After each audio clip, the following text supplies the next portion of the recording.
just like he has ours. Si se puede. And now I'm going to turn it over to the president of SEIU 10-1, the Bay Area, Teresa Rutherford. All right. When communities are under attack, what do you do? Stand up, fight back. What do you do? We are a community of immigrants. This country is a country of immigrants, and we're proud of that. We built this country. We're going to fight for this country. We are going to fight for David Huerta, who has fought for this country and who has ensured that all workers have dignity. That's what labor stands for. That's what we will do. We will not back down. We will not be afraid. When we fight, when we fight. Thank you. Passing it on to Catherine. Sorry. Hey everyone, Catherine Hutchinson, President of California State University Employees Union. CSU's in the house. The CSU system's in the house. So we at CSU will not stand by while our allies are criminalized. We demand David Huerta's immediate release. We demand an end to unjust ICE detentions and stop the militarization of our communities. And we demand dignity and due process for every immigrant worker who makes this country run. David, if you can hear us, we've got your back, and we will not be silent. Now I'm going to pass it to Crystal Irving, President of SIU Local 221. Hey, family! My name is Crystal Irving, so proud to represent SEIU Local 221 down in San Diego. But y'all need to know that LA is the city that made me. I am born and raised LA, so I'm so happy to be here in solidarity with you all. I want to spend my time with you all just a little differently. I want to remind you all that in these moments, it is incumbent on us to make sure that we are taking care of ourselves, and not just ourselves, but each other. So I want you to look at your neighbor and tell them, I got you, and you got me. And then I'm going to ask you to do one more thing. I want everybody to take one deep, deep collective breath with me. Y'all ready? Inhale. Let me hear you sigh it out. You guys, our breath is our power. Our breath is where we build solidarity. And you have my commitment that as long as we have breath in our body, we are going to fight this, and we are going to fight this together. Free Huerta now. I want to pass it over to Dr. Taylor. Thank you so much. Welcome to WYCD Wicket. That stands for What You Can Do. My name is Jake, and we are living in the time of American fascism. We've always had an undercurrent of it. If you're not familiar, look up something called Father Coughlin. That's another famous Detroiter. Not quite as famous as your old pal Jake, but still another famous Detroiter in media. He was a Catholic priest who had a radio show. And it was so popular that they would make records, like old-fashioned records of the radio show, and pass it around. He had millions of listeners. He would sell out concert halls when he went there to speak. Father Coughlin. He was a virulent anti-Semite. Very pro-Hitler, as a matter of fact, because he was out there doing his show right before World War II. And the only reason his show became unpopular is that people's sons went out to fight the Nazis and their allies and died.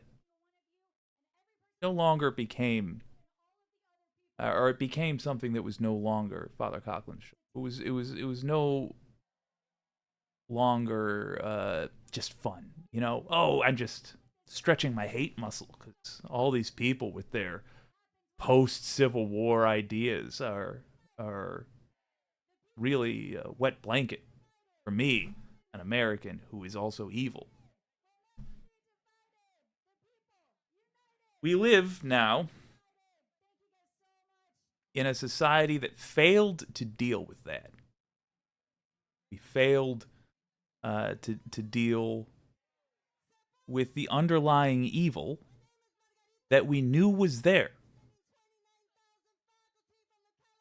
When I say deal with it, I'm not trying to allude to some drastic thing we should have done.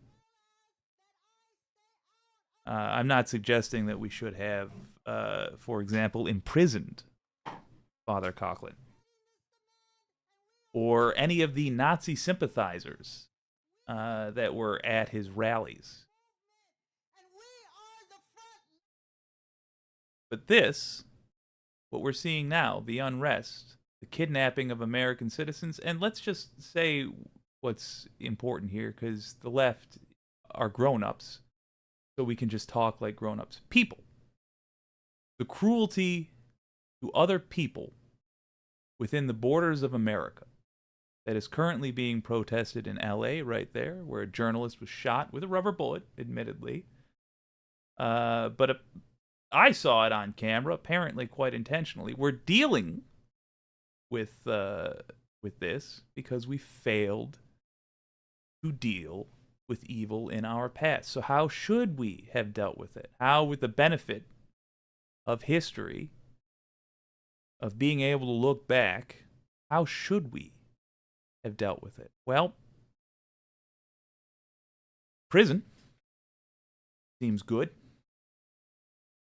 It's a good place to start. Father Coughlin appears to have been involved in an actual terrorist attack on the United States. But let's not just focus on the media personalities. There was a terrorist attack on the United States, a domestic terrorist attack from right-wingers, as it tends to be.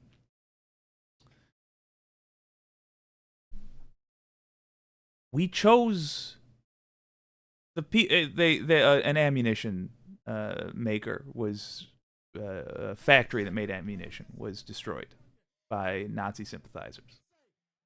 Those people did not, if I recall correctly, they did not get much jail time. And more to the point, after World War II, there was national amnesia about the Nazi sympathies. Our pop culture rarely nodded to the fact that there was Nazi sympathies in America, even though there was a great deal of it. Even though Henry Ford had a whole newspaper that he forced his dealerships to carry that was full of pro-Nazi propaganda. We don't see ourselves as a country that was in their favor. This is an American habit. After the Civil War, we often hear about the failure of something called Reconstruction, and essentially it came down to it being more comfortable for those in power to ignore the deeds of the evil Americans, frankly, from just a few years back. Because the people in power get out of danger first. They're last in danger, and they're first out of danger. And in a greedy system, in a cowardly system, in any system where decency is not rewarded, then the people in power don't act decently. They only act when they're in trouble, and once they're out of trouble, usually what they do is go back to the status quo, whatever it was. So, Reconstruction.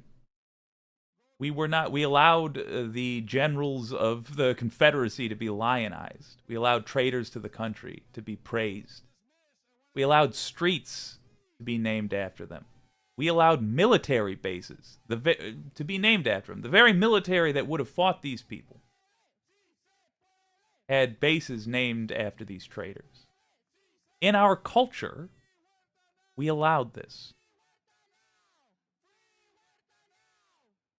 Nixon pardoned because it was easier. Reagan not properly investigated for Iran-Contra.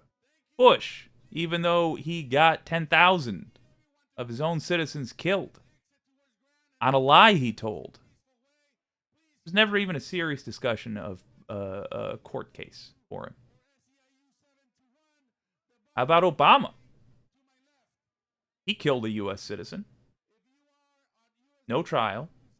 He just ordered the death of a U.S. citizen. I know we've been talking about the failure to deal with, up till now, conservative evil. But the point still stands. It's been throughout our whole history that we have failed to deal with evil. The justice system in this country has failed to deal with evil.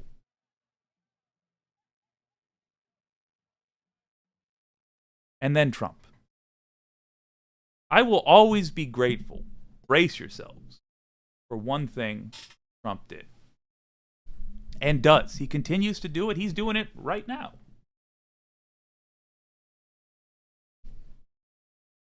This guy is so bad at everything he does that when he participates in a scam, like, for example, the governance of the United States, he makes the scam obvious.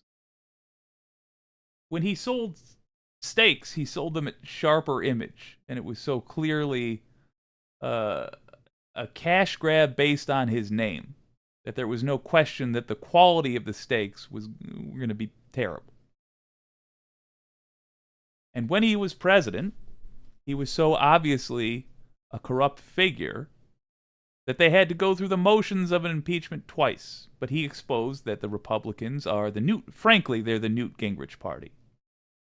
And if you don't know what I'm referring to, watch a little more WYCD. You'll get it. Newt Gingrich, in my opinion, is the beginning of the modern Republican Party. Not even Ronald Reagan. Ronald Reagan was he's the cover story. He's what they say they want to be. But what they actually are, Newt Gingrich. Anyway, Trump was so obvious at that he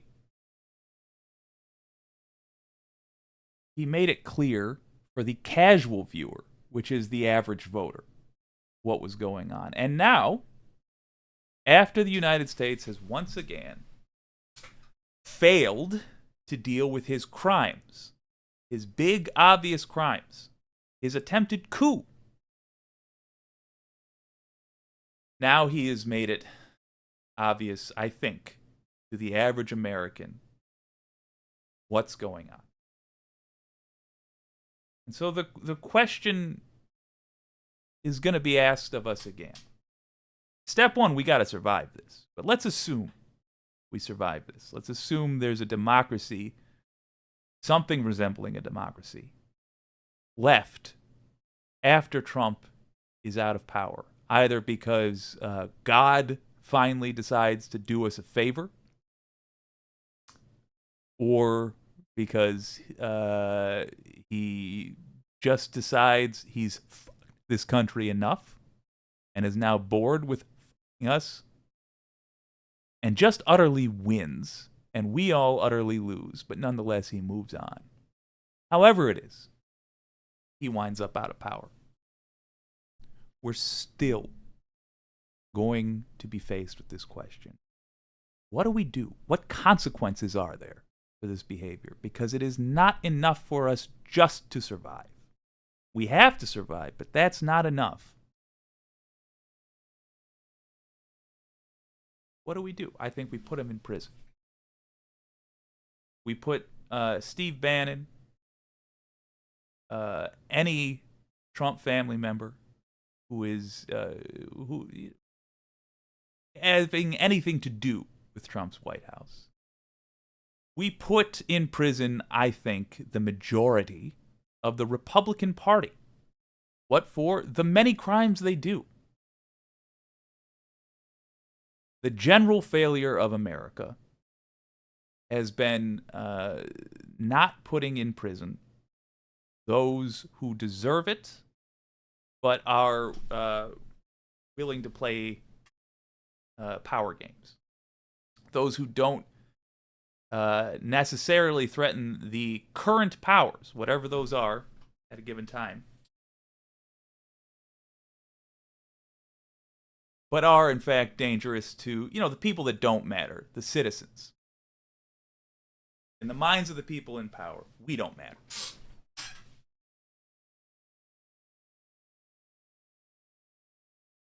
With Trump, with his family, with the Republican Party, which really this is the Republican establishment is just a blatant machine for thieving from U.S. taxpayers at this point.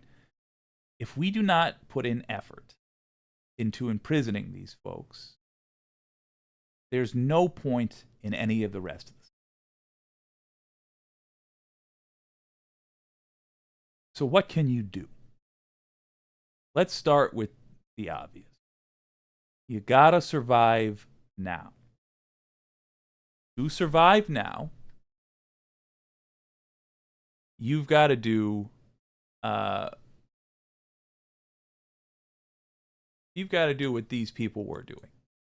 You've got to join protests.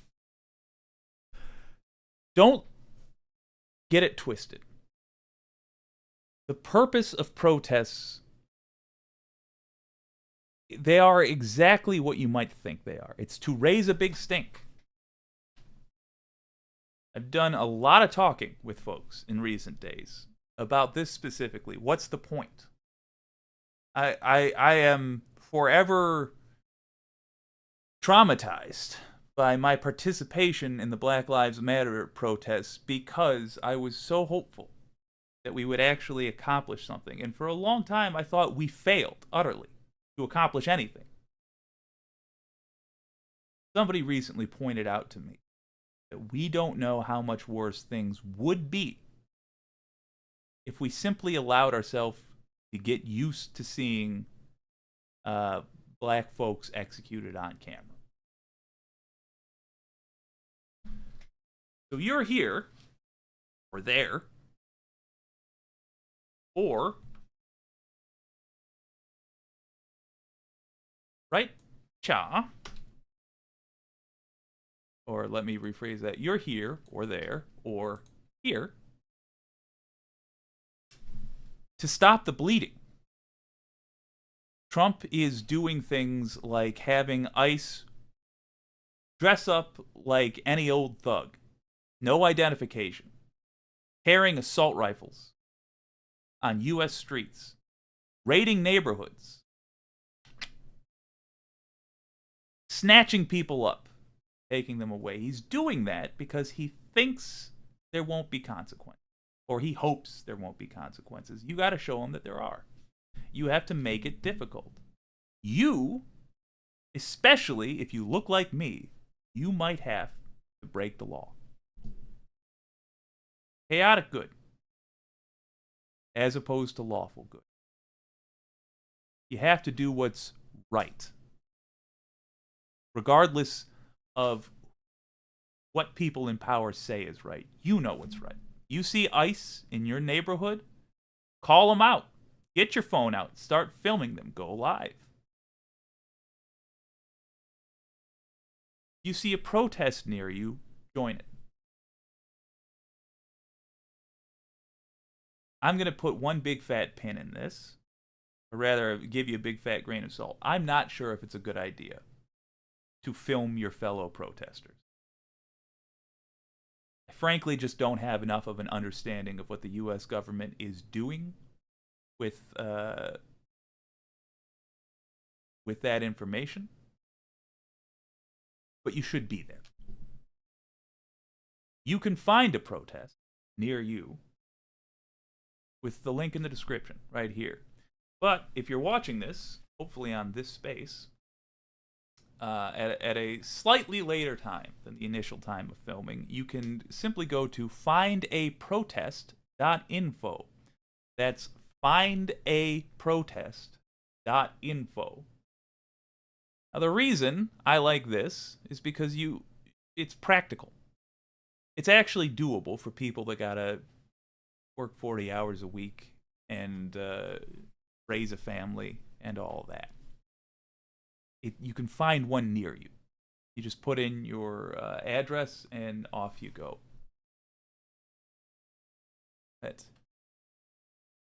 Yeah.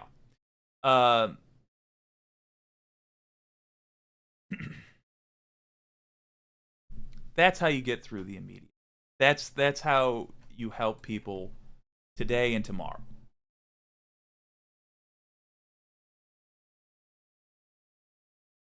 Now I want to talk to you about something we need to do culturally, I feel. I think we have an obligation for lefties to get involved in policing. We keep saying that the police should act differently out of one side of our mouth.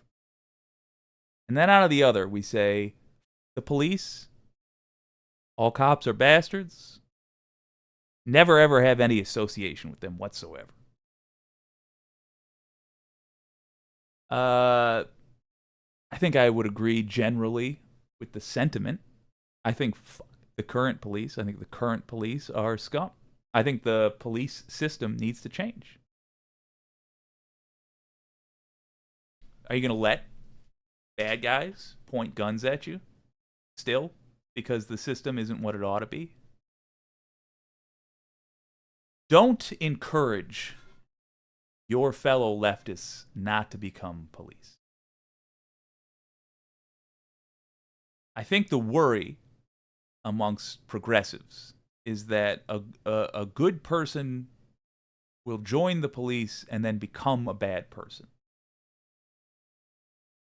And frankly, that used to be my concern as well. That's no longer my concern.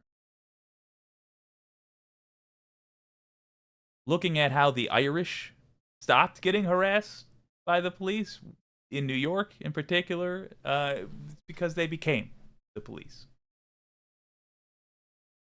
It's correct to say it's not enough to have good people doing the bad job.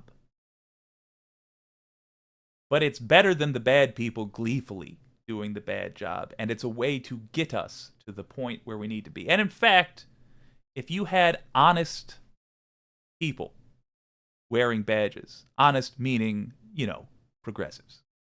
I'm just talking realist. In the United States of America in 2025, if you're not progressive, you are either willfully or not willfully ignorant as just how it is.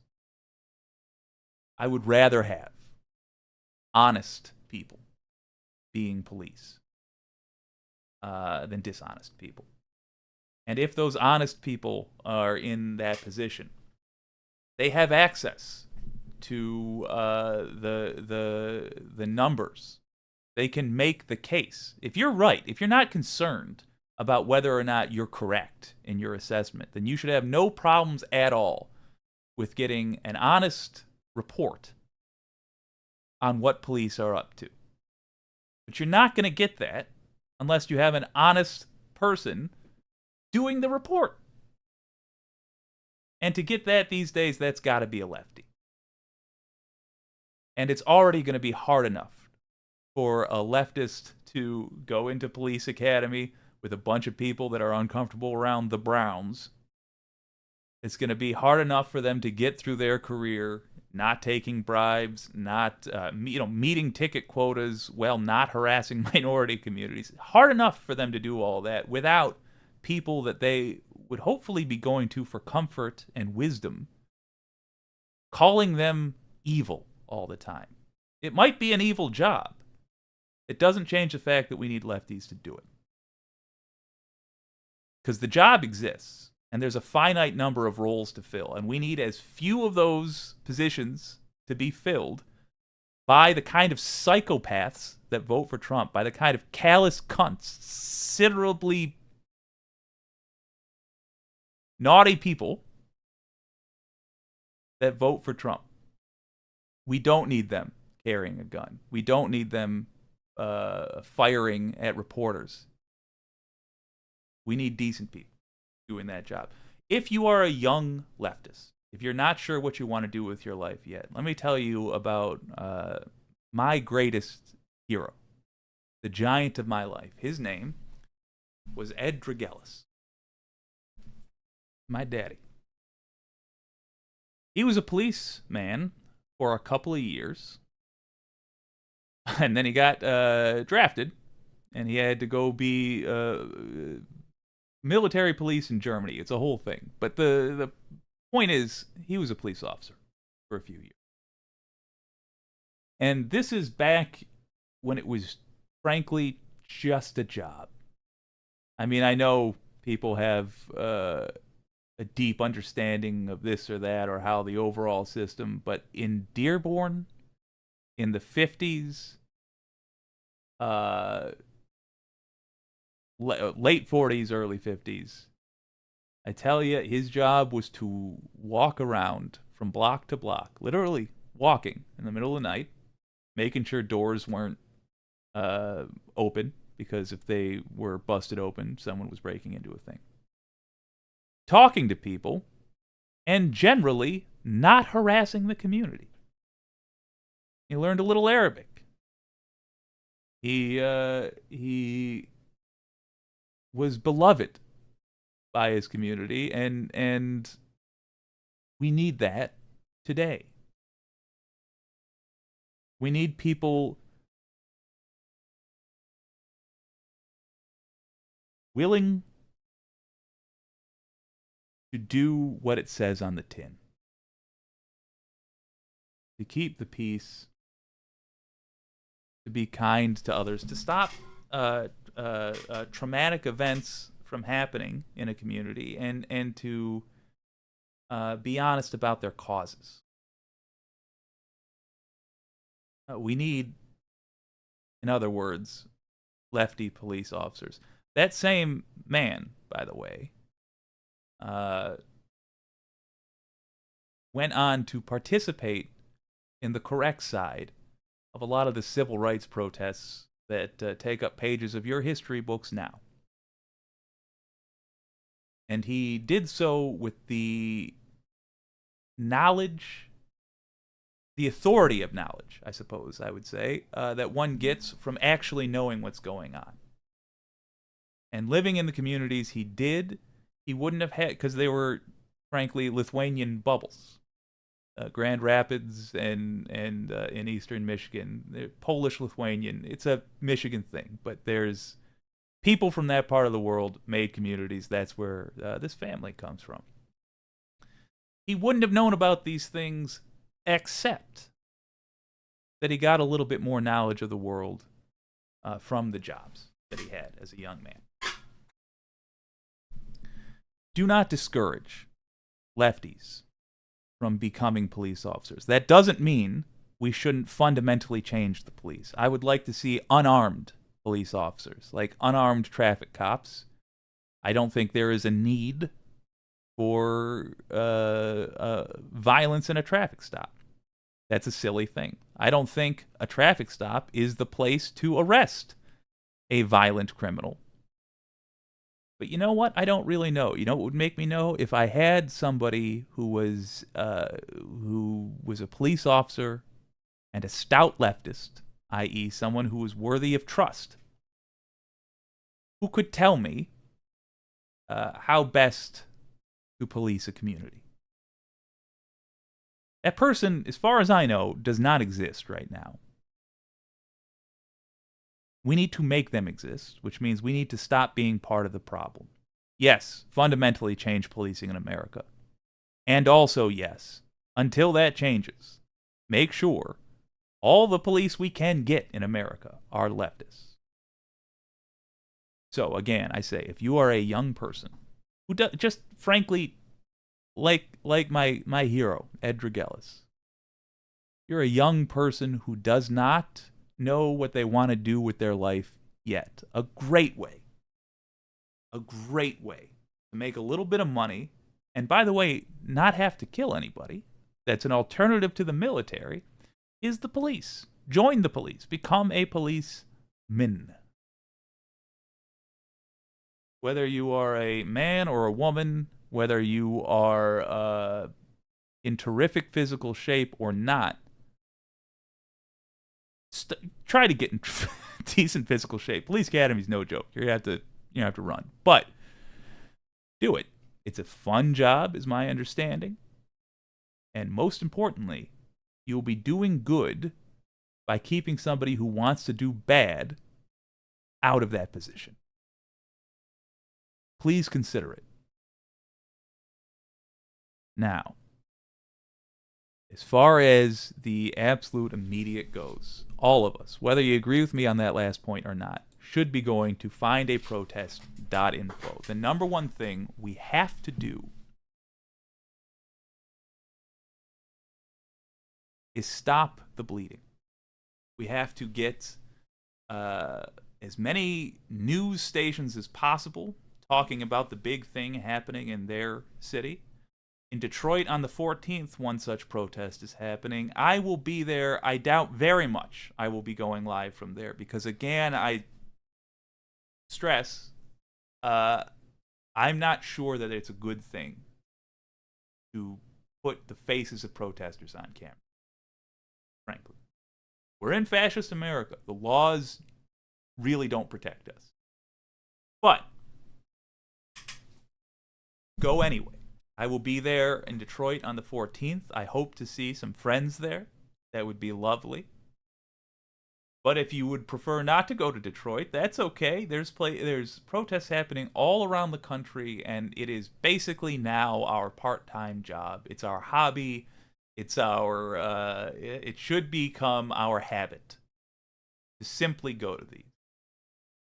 One day you will be asked what you did during these times. And your life from now until that question is asked of you will be better. You'll be able to hold your head higher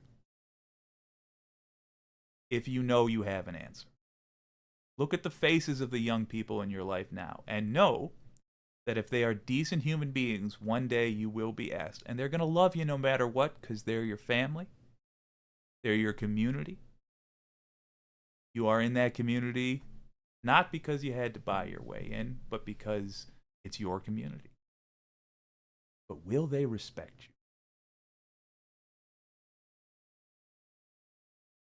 you? Have an answer. What did I do during these times? You can go to protests. I can't promise you that they will stop everything. I can promise you they're going to slow Trump's roll. Whatever it would have been will be slower because of the protests, and we've got to survive for at least 2 years. Sorry for my UK friends. At least 2 years. Sorry for my Republican friends. At least 1, 2 years. Because we need an opportunity to get in a legislature that will actually stop Trump in some way and can possibly even impeach his mother. So, until then, we must slow everything. The work of tomorrow can be made exponentially easier by the effort of today. Just go to the protest. Just physically be there. You don't have to be smart. You don't have to be tough. Helps if you are these things. Doesn't require you to be them. We need numbers. We need faces. We need bodies to be there.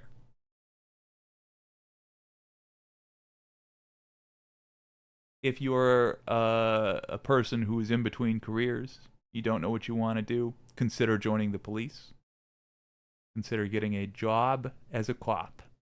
Even though it would be against all of your probable desires to point a gun at somebody or to do any of the things that you are told about in media that cops do, become one. Because we need leftists holding the guns, frankly, and holding the badges, and saying no to the illegal orders that will be given. We need leftists in the FBI who are willing to prosecute. We need leftists as prosecutors on all stages, as a matter of fact. We need leftist judges. We need leftists in every area we would be uncomfortable being. But in particular, we need leftist cops. And of course, long term. Long term, because every week is a year now. Long term meaning in the next election opportunity we have, we need actual leftist Democrats, which means the primaries are going to have to be a major moment for progressives. We're going to talk more about that at another time, frankly, in another show. But first, leftist cops join the protest. Consider it.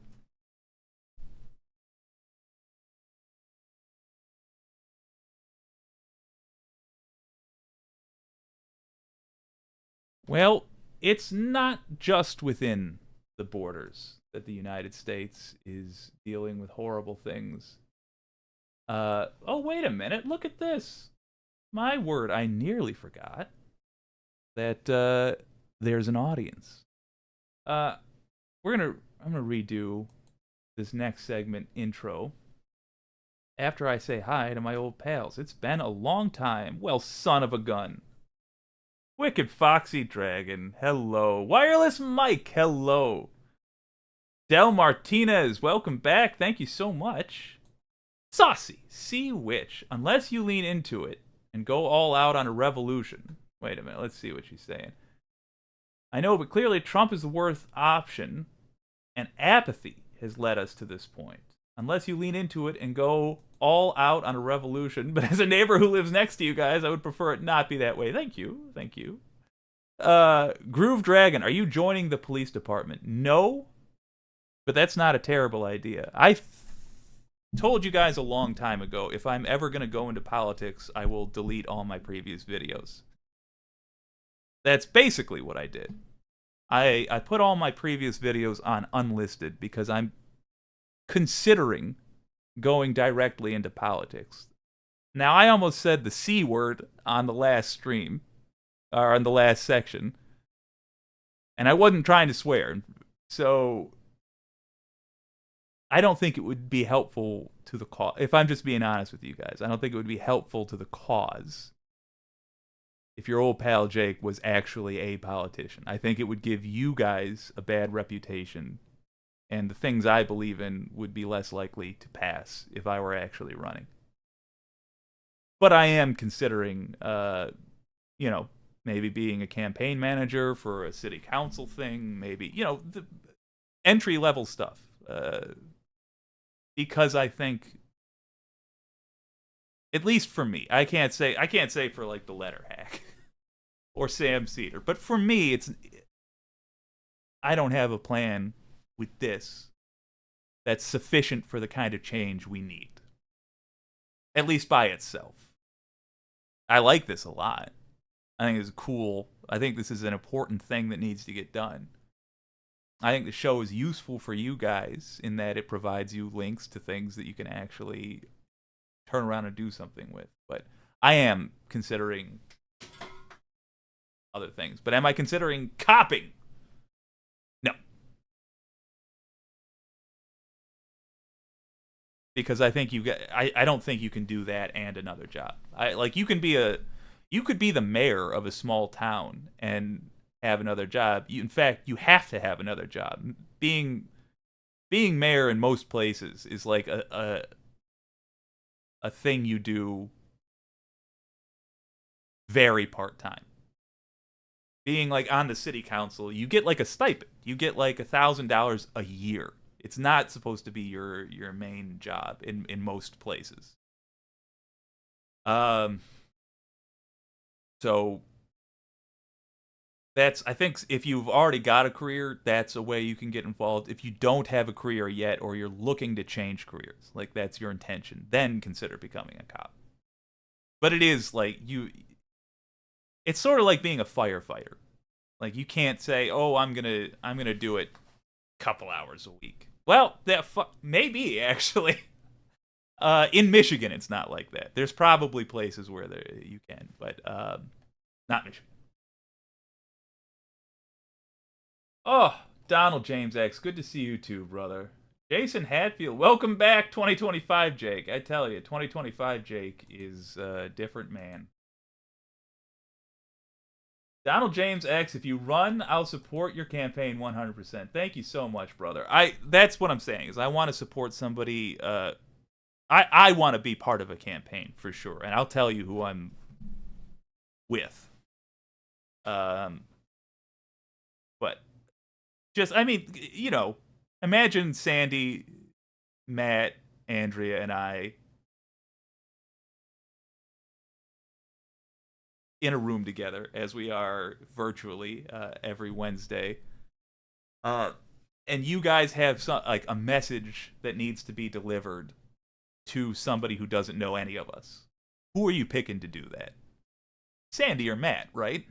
Like, no offense to Andrea, but not me, not Andrea. Those are not people who should probably be on a ballot somewhere.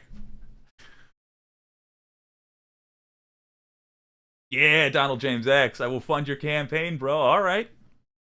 Again, not my campaign. The campaign I attempt to work on. And even then, I intend to do this mostly so I can have a better sense of how to advise you guys to do it. I gotta tell you, I feel like we got much more serious with Annie Fitzgerald. I think Annie Fitzgerald deserves credit as being the first of what I consider to be us. Like the people who are regular folks who enjoy leftist content, who actually intend, like with respect, there are plenty of folks who enjoy leftist content who don't actually want anything to change, or don't care if anything changes. They just want to be right. They want to be correct. But whether or not anybody's life gets better is sort of irrelevant to them. That's not this crew. Of that crew, the first person that I've seen, like that I've known personally, who's gotten involved in politics in a big way, aside from Foxy, I will say, Foxy's, she's a champion. Anything that can be done, she does do. But the first person I've seen, aside from Foxy, really get involved was Annie Fitzgerald, and I think we could all take a page from her book. She pushed that race more to the left than it would have been.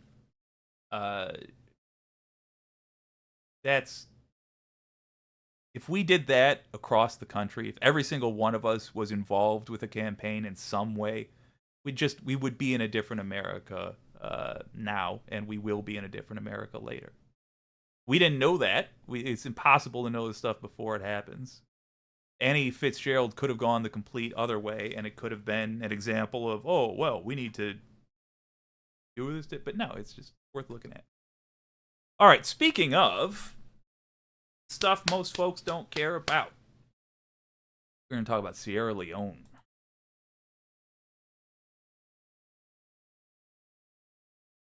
You might not think of a lot of... Let's try this again. I want to find the better word for this.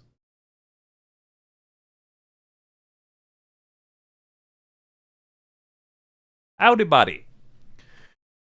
Yeah, we're going to have an out-of-body experience today as we talk about a country in another part of the world. Now, if you're an American, and you got through the U.S. education system, I got to just give you some background.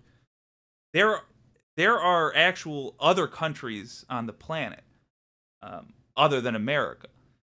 And I think the technical word for it is other countries. I'm not sure. Again, I'm a product of the U.S. education system, but one of them is Sierra Leone.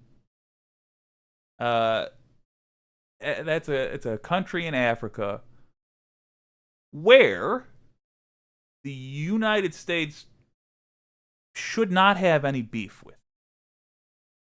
And I think they're a great example of how Republicans work, how U.S. politics work, and you should be aware of what's happening to them right now for arbitrary reasons.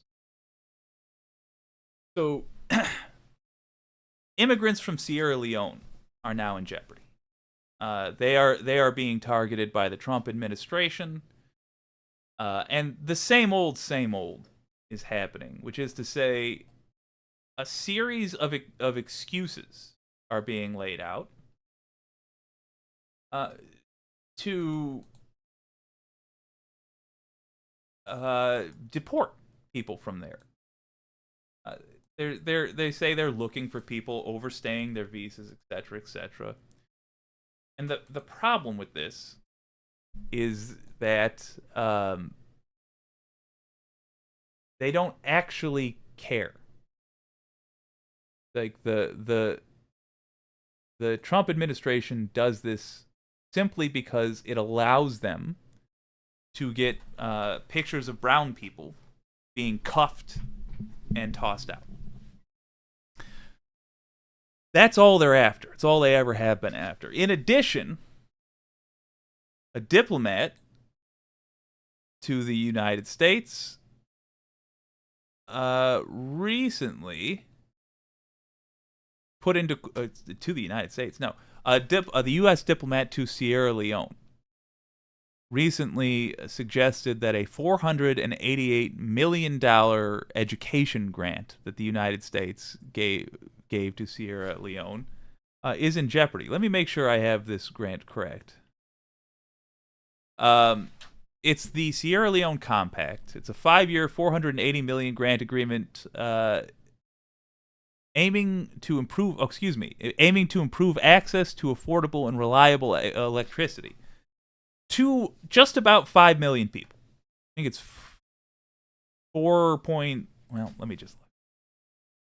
it's 4.6 million people. So, the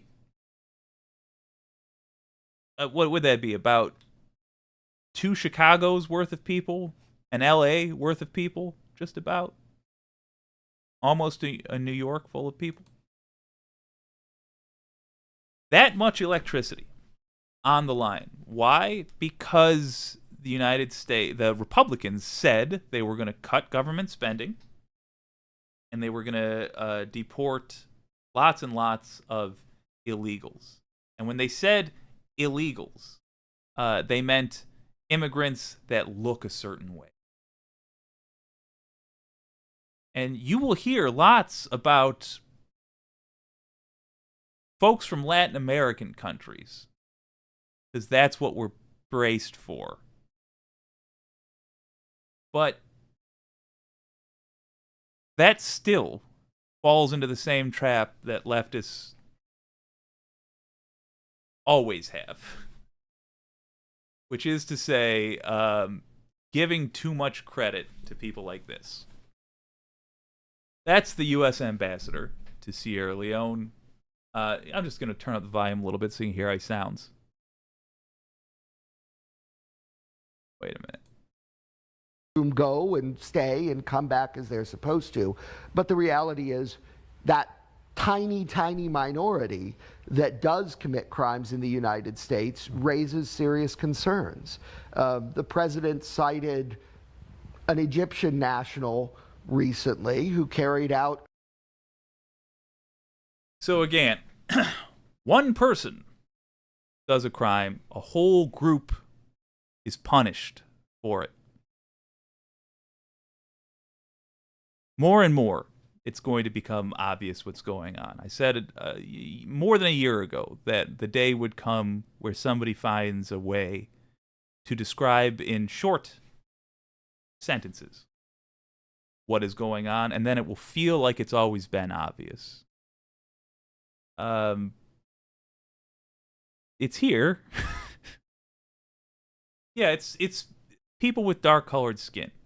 So they're looking to get images of ICE rounding up dark-colored people, so the awful Americans that voted for Trump can turn around and say, "See, look, they're doing what we want." Problem is, Sierra Leone is a country that has made a lot of strides in recent decades.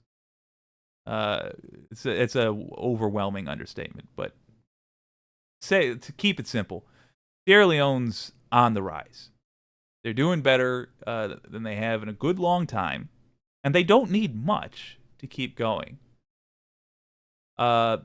Jeopardizing electricity for almost 5 million residents of that country is a great way to ensure that there's 5 million people in a country somewhere that are more likely to behave in the sorts of ways you don't want people behaving. Because they're desperate. Trump administration is looking to cut that funding. They are looking to abuse these immigrants.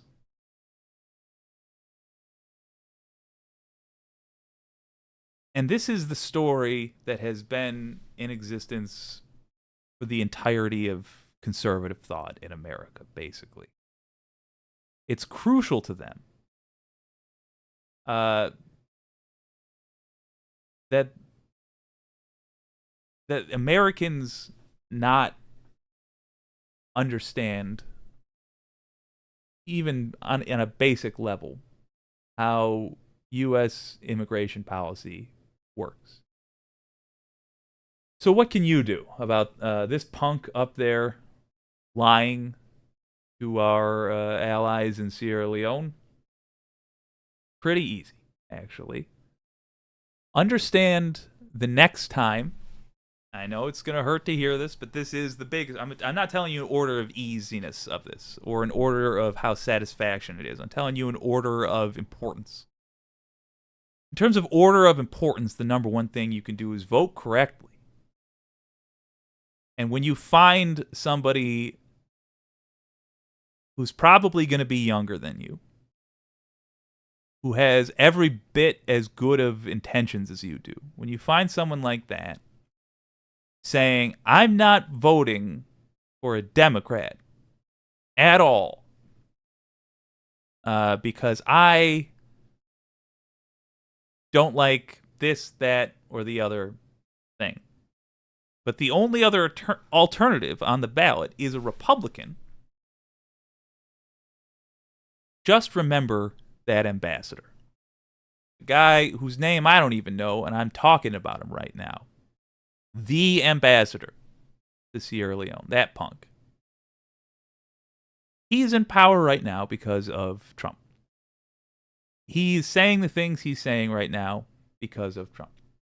Because of the Republicans.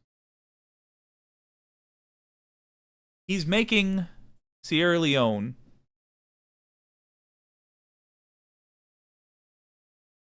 less likely to be an ally of America forever, for at least the lives of everybody who's listening to this interview right now, watching that.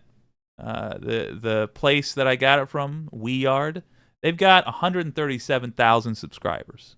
By the way, when I started following them, they had about 30,000. 137,000 subscribers.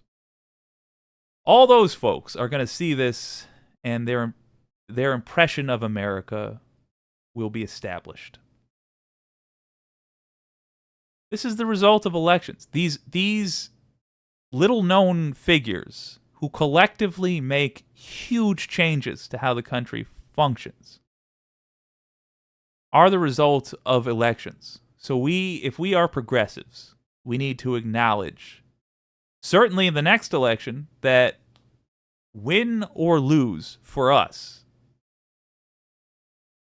is not the same as it is for everybody else. For a progressive to win, and it doesn't matter whether or not this is fair, it's the way it is. For a progressive to win, we have to win twice. For a progressive to win, we have to win in the primary and then win again in the general. Now, it's easier for a progressive to win in a general election than it is for a moderate. Because at this point in history, everybody knows moderates are lying. Not everybody, but it's commonly understood that moderates are not to be trusted because they don't actually stand for anything. They're just the status quo they know is terrible, but they're not trying to change it. Why then are they doing what they're doing? Well, probably for money and power. The status quo enriches politicians. Okay, we know everything we need to know about them now. But a status quo Democrat is way better than any kind of Republican. And if we lose at the first post, we cannot allow that to let us put that person in power. That guy and all the judges Trump is going to get to appoint, all of the American infrastructure is going to be corrupted further. So, if you're a progressive, understand elections are our best opportunity to change stuff like this in a big way. And understand that this is a thing you're going to have to win twice. Of course it's an unfair fight. You actually want to make the country better. You think it was going to be easy? Be thankful that it's, this easy to understand, at least, the obstacles that are in your way. There's probably plenty others that are in your way that I don't understand. It doesn't change the fact you got to win twice. Win in the primary, win in the general. Okay, thing number 2, what can you do about this immediately? Same thing you've been doing for your trans friends. Same thing you've been doing for anybody else. If there's somebody who has overstayed their visa in the United States and they tell you, look, I'm here, I'm not supposed to be, but I want to be. Call them crazy because they actually want to be in this country, but help them. Lie to ICE. Keep a lookout for ICE agents. Understand that if you do this for your chosen person, you have an obligation to also do it for somebody else's chosen person. And hopefully they recognize the same thing, their community. And hopefully it just becomes American culture to not rat out your neighbors to ICE.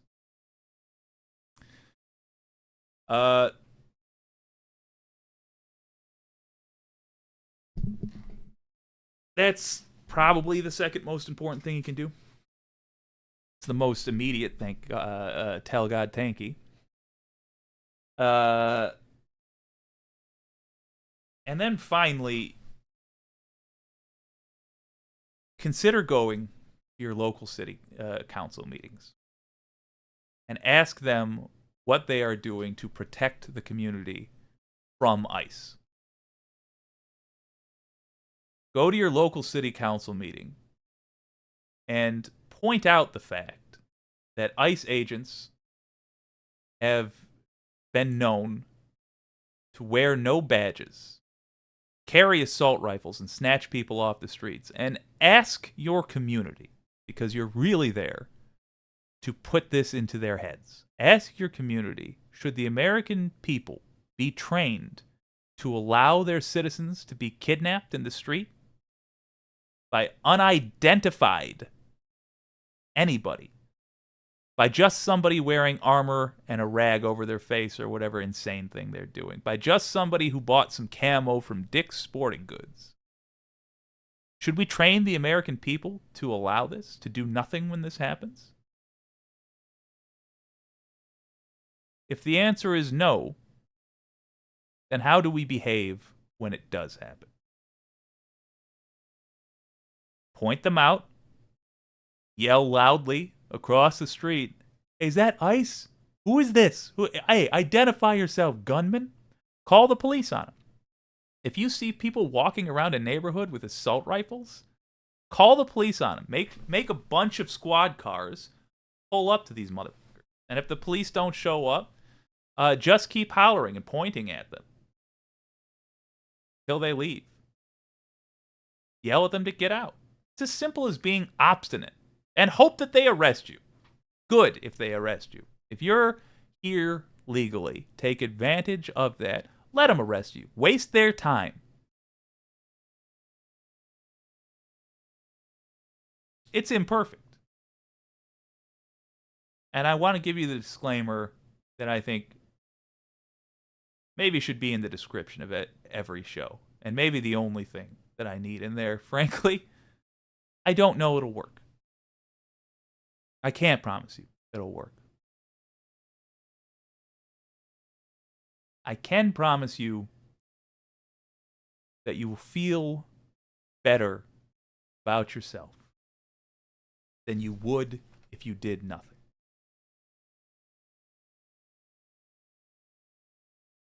This has been WYCD Wicked. That stands for What You Can Do. My name's Jake, and we're going to take questions from the audience next.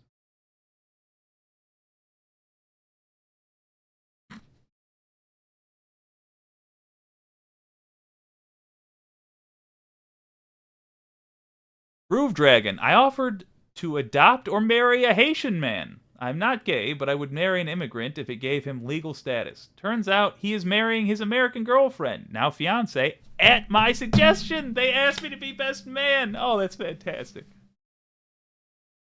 Saucy Sea Witch putting it better than I have seen anybody put it in a good long time. A vote is not a Valentine. It is a chess piece with which you can change the world. Heck yes. Del Martinez says, Tom Trask, yeah, I've seen others doing the same thing. There's a lot of nuances missing, but they are not wrong. Oh, I'm sorry. I keep missing Tom Trask comments. Tom Trask says, Reese Waters has been doing a couple of shows lately about Cubans for Trump.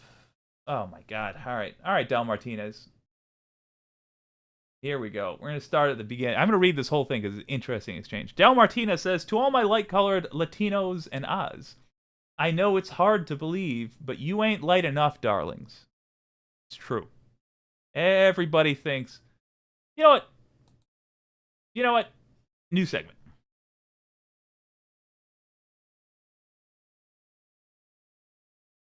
I'm going to read a quote from a little comment here from Del Martinez. Del Martinez says, to all my light-colored Latinos and Oz, I know it's hard to believe you, but you ain't light enough, darlings. Tom Trask says, Reese Waters has been doing a couple shows lately about Cubans for Trump, saying about the same thing. Yeah.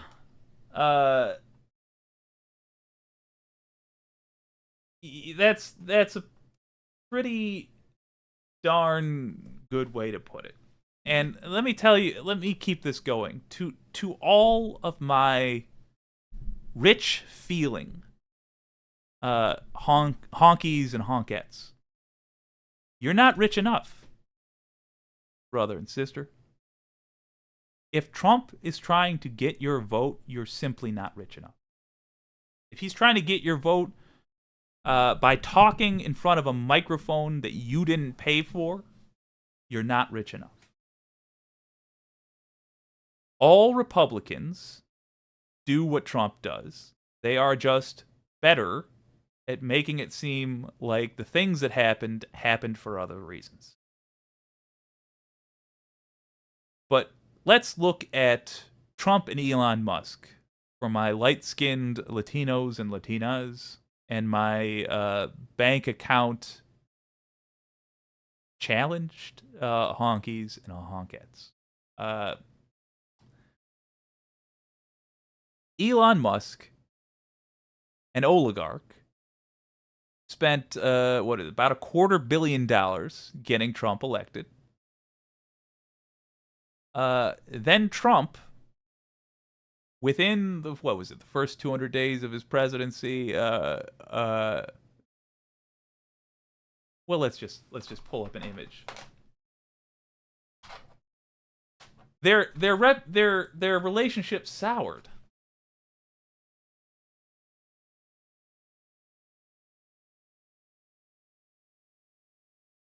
How bad did it sour? Well.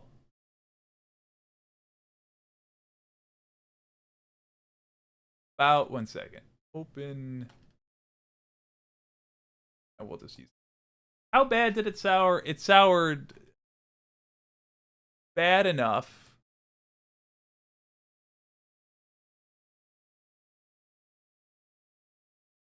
that Elon looked like this right before he left the White House.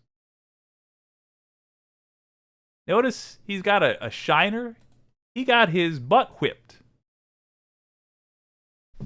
Presumably by White House staff. He says it was by his kid, but they ended up fighting on Twitter and arguing back and forth and all the things you said you were going to do for me, you're not doing. Guys, Trump is a liar. And you might be all up in arms if you're if you're on the other side of the aisle for some reason watching this, you might be all angry that I would dare say such a thing. It's not even a matter of debate, though. He's a liar. The things he says he's going to do, he doesn't even try to do. That's lying. And once he doesn't need you, he cuts you loose. He doesn't do anything for you if you can't give him something in the immediate future. He is famous for hiring contractors to build things and then not paying them after the thing is built. Why would he pay them? He's already got the thing he wants. He does the same thing with constituents. And if you are within a bubble that leads you to believe that even though you're not white or you're not rich or you're not, frankly, Trump's immediate friend group, you're in a bubble that tells you that despite those things, Trump's the guy for you. You're in a bubble that is lying to you. And you got to leave that bubble too. Take an honest look at who Trump is. Take an honest look at what he does to people once he doesn't need them. Understand that Trump is in his second term, which means that he doesn't need you again. Because if he decides to run for office again, that will be breaking the law in such a fundamental way that he won't require votes. He's not really running for office. He does it for a third time. It means he never needs you ever again. And he never did anything to help you. Look at your life now. Look at what it was before Trump went into office. Ask yourself, what things do you have that Trump actually gave for you? Nothing. What do you have that you had to scrape off out of the muck for yourself? Everything you have. And he just threw more muck on you while you were doing it. He doesn't need you, which means he's not even going to pretend to look out for you. Other than, of course, doing those things that as a sadist he also enjoys, such as harassing brown people.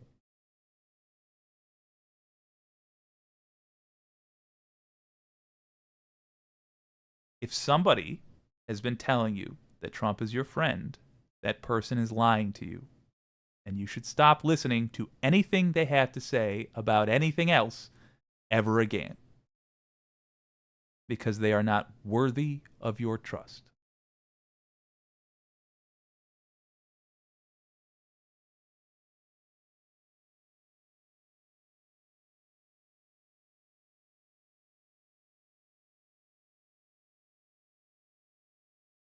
Did I have that black eye up the whole time? The black eye picture up the whole time?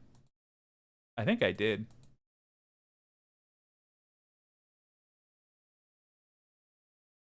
Maybe not. All right.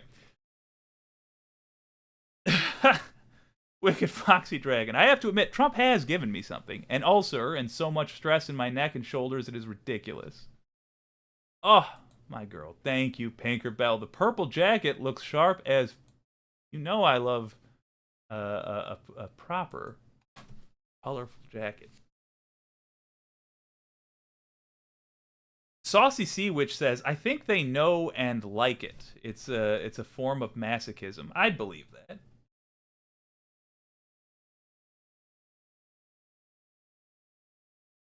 No, Saucy Sea Witch saying, no, it was you. I have to admit, I think they know and like it. It's a form of masochism. All right, those are unrelated things. Yes.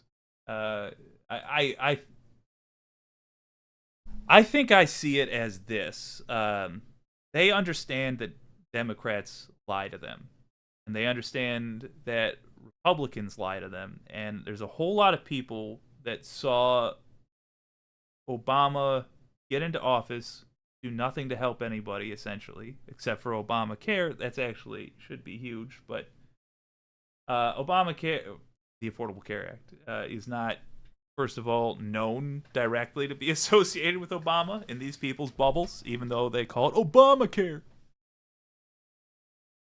And two, what they saw was that the people treated Obama like he was a prince. And frankly, it's because he was our first black president, which was an achievement in and of itself. And it was because he was smooth, charismatic, nice, a classy guy. All the exterior, frankly, rather shallow things that we judge our politicians on. They saw that and they wanted one.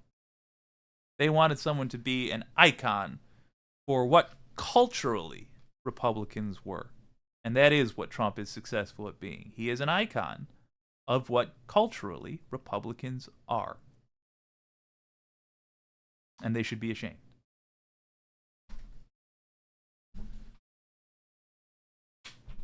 Oh, okay. Oh, thank God, Saucy. The picture was not up the entire time is what I meant. Thank you. I was genuinely worried. Tinkerbell, get it. All right. You guys are all on it. Thank you. Donald James X. Yeah, Romney/Obamacare. It's virtually the same thing. Well, this has been WYCD Wicked. That stands for what you can do. I am going to send these clips to our good friends at this space. I'm very excited. I think this is a good thing. I'll see y'all on the next one.